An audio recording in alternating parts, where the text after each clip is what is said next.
नमस्कार मित्रांनो, आज आपण जुलाब, डायरिया किंवा गॅस्ट्रो या आजाराबद्दल सविस्तर माहिती जाणून घेणार आहोत. हा आजार लहान मुलांपासून मोठ्यांपर्यंत कोणालाही होऊ शकतो. योग्य वेळी काळजी घेतली तर बहुतेक रुग्ण लवकर बरे होतात. चला तर मग सुरुवात करूया. जुलाब म्हणजे काय? दिवसातून 3 किंवा त्यापेक्षा जास्त वेळा पातळ शौच होणे म्हणजे जुलाब किंवा डायरिया. अनेक वेळा उलटी, पोटदुखी आणि तापही यासोबत असू शकतो. जुलाब होण्याची कारणे: दूषित पाणी पिणे, अस्वच्छ किंवा खराब अन्न खाणे, व्हायरस, बॅक्टेरिया किंवा परजीवी संसर्ग, हात स्वच्छ न धुता जेवणे, काही औषधांचे दुष्परिणाम. लक्षणे: वारंवार पातळ शौच, पोटात मुरडा किंवा दुखणे, उलटी किंवा मळमळ, ताप येणे, अशक्तपणा, तहान जास्त लागणे, तोंड कोरडे पडणे. शरीरात पाण्याची कमतरता कशी ओळखाल? तोंड कोरडे पडणे, डोळे आत गेलेले दिसणे, लघवी कमी होणे, चक्कर येणे, खूप थकवा जाणवणे, लहान मुलांमध्ये रडताना अश्रू न येणे किंवा सुस्ती येणे ही धोक्याची चिन्हे असू शकतात. घरच्या घरी काय काळजी घ्यावी?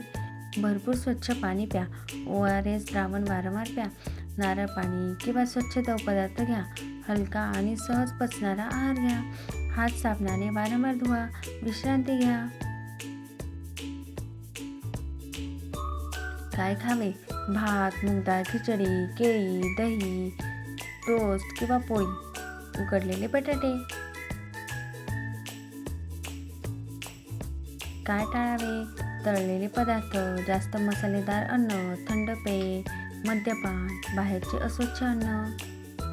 ORS का महत्त्वाचे आहे? ORS शरीरातील पाणी आणि क्षारांची कमतरता भरून काढण्यास मदत करते. प्रत्येक पातळ शौचानंतर थोड्या प्रमाणात ORS पिणे फायदेशीर ठरते. डॉक्टरांकडे कधी जावे? खालील लक्षणे दिसल्यास त्वरित डॉक्टरांचा सल्ला घ्या.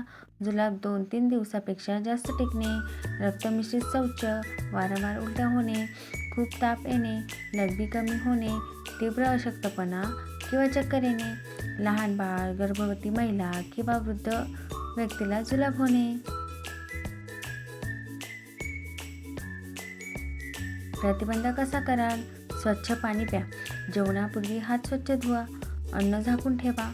फळे आणि भाज्या स्वच्छ धुवा. बाहेरचे अस्वच्छ अन्न टाळा. जुलाब हा सामान्य आजार असला तरी दुर्लक्ष केल्यास शरीरातील पाणी कमी होऊन गंभीर समस्या निर्माण होऊ शकतात.